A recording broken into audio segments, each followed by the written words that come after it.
ittaqullaha haqqa tuqatih wa la tamutunna illa wa antum muslimun. Sidang Jumat yang dimuliakan Allah, segala puji bagi Allah yang telah melimpahkan kenikmatan yang tak terhingga pada kita, terutama nikmat iman dan Islam. Begitu pula dengan nikmat sehat dan kesempatan. Atas semua nikmat yang telah Allah SWT karuniakan kepada kita, maka hendaknya kita banyak bersyukur. Wujud syukur itu disamping dengan hati dan lisan, yakni dengan melakukan ketaatan dan beribadah kepada Allah SWT, dengan senantiasa berada di jalan takwa, patuh terhadap hukum-hukumnya, dan meninggalkan segala larangannya. Salawat dan salam bagi Nabi akhir zaman, Nabi Muhammad SAW, keluarga, sahabat, serta pengikutnya yang setia hingga akhir masyar. Semoga kita golongan yang mendapat syafaat Rasulullah kelak. Amin. Masyarul muslimin rahimahullah, sudah menjadi sunatullah, ada siang, ada malam, ada hitam, ada putih. Begitulah warna kehidupan manusia. Tak ada manusia yang mencapai segala yang diinginkannya atau terhindar dari segala yang dibencinya.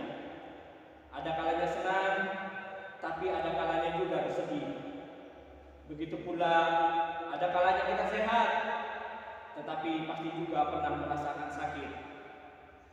Allah Subhanahu wa taala menguji manusia dengan dua hal yang berbeda, sesuatu yang menyenangkan dan sesuatu yang tidak menyenangkan. Allah berfirman, A'udzu billahi minasyaitonir rajim. Bismillahirrahmanirrahim. Kullu nafsin dha'iqatul maut wa nabluukum bisyarri wal khairi fitnah wa ilaina turja'un. Tiap-tiap yang berjiwa akan merasakan mati. Kami akan menguji kamu dengan keburukan dan kebaikan sebagai cobaan yang sebenar-benarnya, dan hanya kepada kamilah kamu dikembalikan. Quran Surah Al-Anbiya ayat ke-35. Allah Subhanahu wa taala menguji manusia dengan musibah atau dengan kenikmatan agar terbukti siapa yang pandai bersyukur dan siapa yang kufur, serta siapa yang bersabar dan siapa pula yang berputus asa. Masyarul muslimin rahimahullah, sehat dan sakit sama-sama merupakan ujian, maka keduanya berpotensi mendatangkan manfaat serta hikmah, tetapi juga tak jarang membuat manusia sesat serta maksiat, yakni ketika salah dalam sikap dan menyikapinya. Adalah keliru orang yang memandang bahwa ujian jasad hanya terjangkit satu penyakit saja. Kesehatan hakikatnya merupakan ujian yang berupa kenikmatan, yang hasilnya ada yang bersyukur, ada pula yang kufur. Kadang kita kerap tidak menyadari bahwa sehat adalah nikmat yang agung, nikmat yang besar bagi kemaslahatan hidup di dunia, sebagai modal menggapai kehidupan di akhirat. Namun sayangnya, besar dan agungnya nikmat sehat tak banyak disadari oleh kebanyakan manusia, dan baru terasa dikala kesehatan itu ditarik walaupun sedikit. Maka akan ternilai sangat besar dan berharganya nikmat sehat yang telah Allah berikan. Kesadaran ini jarang hadir dalam benak manusia saat nikmat masih melekat pada dirinya.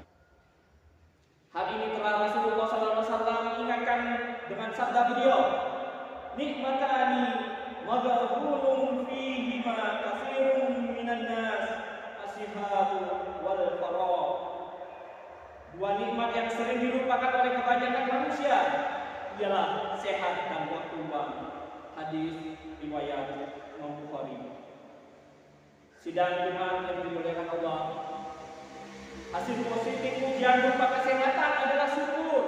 Tanda bersyukur nikmat adalah dengan mengakui dan mengingat bahwa kesehatan yang dirasakan adalah semata-mata karena karunia Allah Subhanahu wa taala dan tidak mengabaikan nikmat yang telah diberikan. Karena dengan kesehatan manusia bisa melakukan banyak kebaikan. Dengannya pula sesuatu yang enak dan nikmat akan terasa lebih bermakna. Berbeda dengan orang yang sakit, yang tidak merasakan nikmat segala sesuatu yang seharusnya nikmat dan nyaman. Hal penting juga dengan memuji Allah Subhanahu wa taala atas nikmat sehat yang telah dilimpahkan adalah bersyukur dengan beribadah dan peningkatan ketakwaan kepadanya. Bersyukur dengan anggota badan, yakni menggunakan kesehatan sesuai dengan kehendak Allah Subhanahu wa taala, memanfaatkan badan yang sehat untuk taat beribadah dan hal-hal lain yang bermanfaat. Di antara salaf berkata, asyukru tarkul ma'asi. Tanda syukur adalah dengan meninggalkan maksiat. Maka barang siapa yang bermaksiat dengan anggota badannya yang sehat, maka ia telah mengkufuri nikmat Allah. Ma'asyiral muslimin rahimakumullah. Hadirnya penyakit adalah ujian yang tidak kita inginkan oleh sebagian dan kebanyakan manusia. Pun begitu, tak ada orang yang sehat sepanjang masa. Setiap orang pasti pernah merasakan sakit. Beragam cara orang menyikapi musibah sakit. Namun secara garis besar ada 4 macam sikap menurut Syekh Muhammad bin Sahih Al-Utsaimin. Pertama, sikap orang yang marah dan jengkel. Baik rasa jengkel yang dipendam dalam hati maupun dilampiaskan dengan lisan dan anggota badan. Misalnya berburuk sangka kepada Allah, merasa dizalimi oleh Allah dan semisalnya.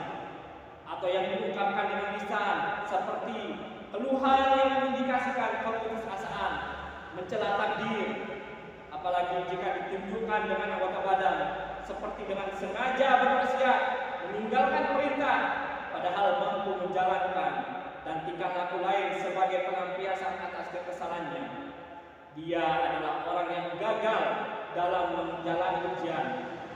Dia juga mendapat 2 musibah, musibah dunia dan musibah agama sekaligus. Yang kedua, sikap orang yang bersabar terhadap penyakit yang dideritanya. Dia tidak menyukai sakit, tetapi ia menahan diri dari segala sesuatu yang diharamkan demi mendapatkan pahala dari Allah Subhanahu wa taala. Tidak mengucapkan kata-kata yang dimurkai Allah, tidak pula anggota badannya melakukan sesuatu yang dibenci Allah. Bahkan hatinya tidak menaruh kebencian dan kejengkelan terhadap Allah Subhanahu wa taala sedikitpun. Yang ketiga, sikap yang ridho dalam menghadapi musibah sakit. Ini masih dalam bingkai kesabaran, namun lebih tinggi dari sekedar bersabar untuk tidak berprasangka buruk kepada Allah, mengeluh ataupun melampiaskan dengan anggota badannya. Dia merasa ridho atas ketetapan Allah kepada dirinya. Dia memahami bahwa ujian adalah tanda cinta Allah atas hambanya, selagi hamba itu ridho atas ujian yang menimpa dirinya. Nabi bersabda yang artinya, sesungguhnya Allah mencintai suatu kaum, dia akan mengujinya dengan musibah. Maka barang siapa yang ridho, maka Allah ridho kepadanya. Dan barang siapa yang marah, maka Allah pun akan marah kepadanya. Hadis riwayat Imam Tirmidzi, beliau berkata hadis hasan gharib. Dan tingkat paling tinggi dalam menghadapi musibah sakit adalah sikap yang keempat, yakni sikap bersyukur. Dia bukan saja sabar dan ridho, bahkan dia bersyukur lantaran diberi sakit. Karena baginya sakit adalah penghapus dosa dan meninggikan derajat di sisi Allah.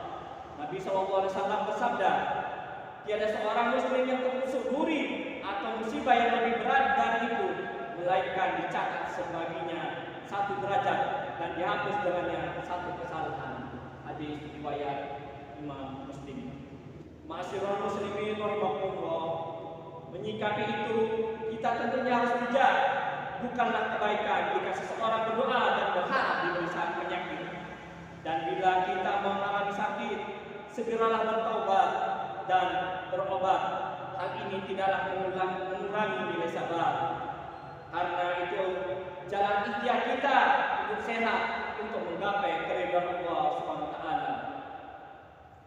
Allah Subhanahu wa taala berfirman dalam Quran surah Al-Baqarah ayat ke-155 hingga ke-157.